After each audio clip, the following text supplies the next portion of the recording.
Ley lines. What can only be described as the Earth's underground superhighways, built by extraterrestrials, ley lines have always fascinated me. And so I asked Jen for more information on their origin and infrastructure. As follows is Jen's recount as commander of this fascinating extraterrestrial mission.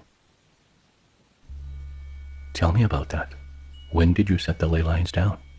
The ley lines were set before we started colonizing in Antarctica. I was one of the first to go there and start structuring.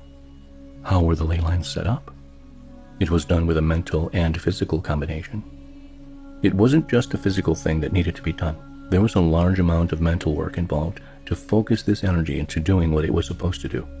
But the Earth looked very different then. It didn't look like it looks now. It was very red, very hot, and very wet, like a hot, red, wet heat kind of thing. It was also salty, and almost like it was burning a bit. How were you able to put the ley lines down with it being hot? Did the heat affect you? No, we were able to use a type of equipment that focuses deep within the Earth as it goes down. It looked like a giant needle that tapped into different types of... It's not a metal or a rock, but an element that's in the Earth, and it created points there.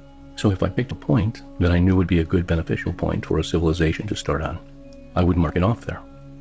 Then we would stick this massive device into the area, and it would almost, in a magnetizing way, connect it to this point. And it would create a line, like a magnetic grid, underneath the Earth that would align to these points. And we were able to go to several different places to lay these down. This took quite a while to do. We would use two devices to connect these lines and points, one to begin and two on the other end. And you could use these two to communicate with each other. This would allow these ley lines to join together and not only communicate through these large lines, but communicate underneath the ground. These lines stretch for thousands of miles. The distance was not an issue with them. It was just making sure that we found the right spots to pinpoint them to. How did you find the right spots? Looking at Earth from above, we would map them out as far as we could understand, of what we knew the Earth changes would be over the next couple hundreds of thousands of years. We would locate and map out the most appropriate places to put civilizations, knowing that the Earth would go through these changes. And we looked for areas that were of higher ground, areas that we knew people would be able to find that also had some kind of sustenance and fresh water. It was also mapped out for humans to be able to find these places, to be drawn to them, magnetized towards them. In that way, we would not lose our colonies and we would be able to keep track of them. The humans we seeded were in many ways in tune to this energy within these ley lines. And since the humans would be drawn to these spots, they would always find their way back to us. How are humans in tune with these ley lines? It seems that we designed them to be this way while we were designing the system. This allowed us in our earlier days of colonizing to keep track of the humans in this large world that we created, where there weren't as many humans as there are now. It helped us keep track of our hybrids, knowing that they had these energy sources underground to guide them as well. We knew that since the humans would be drawn to these ley lines, they would always congregate close to these points, and because of this, we were able to keep better track of where they were and not lose as many of them. Were there other reasons for these ley lines? The ley lines were also created to have a system designed for our beings to come to this planet and colonize it, and give the colonizers easy access throughout the Earth, because they would no longer have the ability to fly, or to easily go to the next colony. Through the ley lines, they were also able to communicate within colonies and travel. In the absence of all our technology, if all else fails, we would have access to an underground system prepared to protect us and guide us, and to allow us to remember the keys back to our origins of why we were there. Can a person now use these ley lines? Humans are still tuned to these ley lines, and that's why they're drawn to them. It's part of our human existence and our genetics. Some who are purer in their energy and able to connect into them and use this energy. It's not being utilized to its full potential in the way it can be. How can you use this energy within the ley lines now? You can use this energy to refresh the body with it by coming into contact with the ley lines and meditating while you are in proximity to them, and mentally allowing the energy of these lines to absorb into your body. It has a large effect on the body, almost like a resetting, a refreshing. It entirely changes the perspective of a person, and it gives them a boost of this specific energy in order to help them with what they need. Do you have to be close to a ley line to do this, or can you set the intention for this energy to come into you?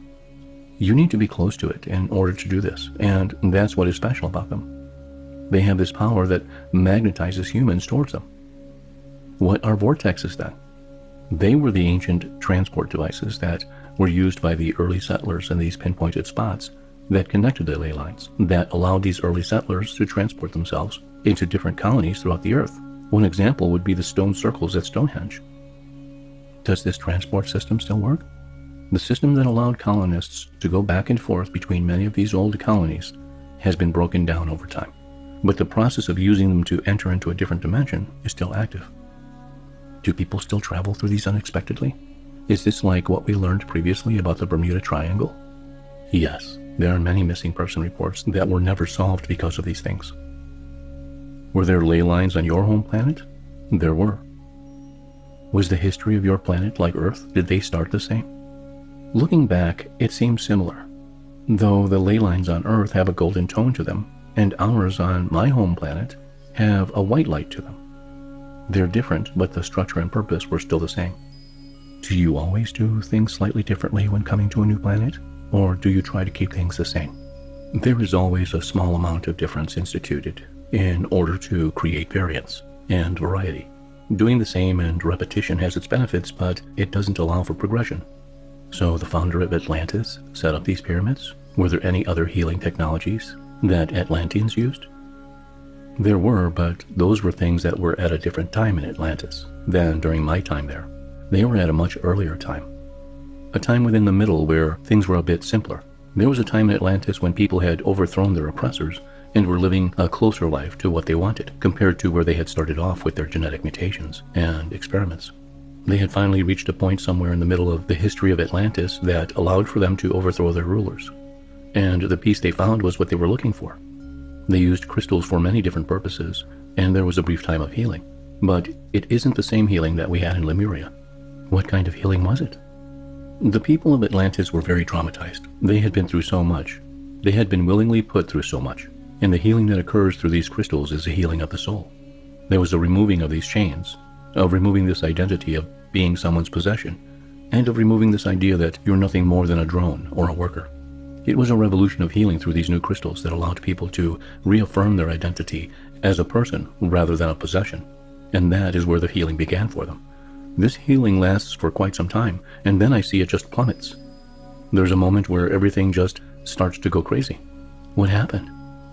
There is just a point in Atlantis that everyone gets to where they are all healed and have released the oppression, and then the individual identities that they have gained from this new way of life begin to conflict with each other.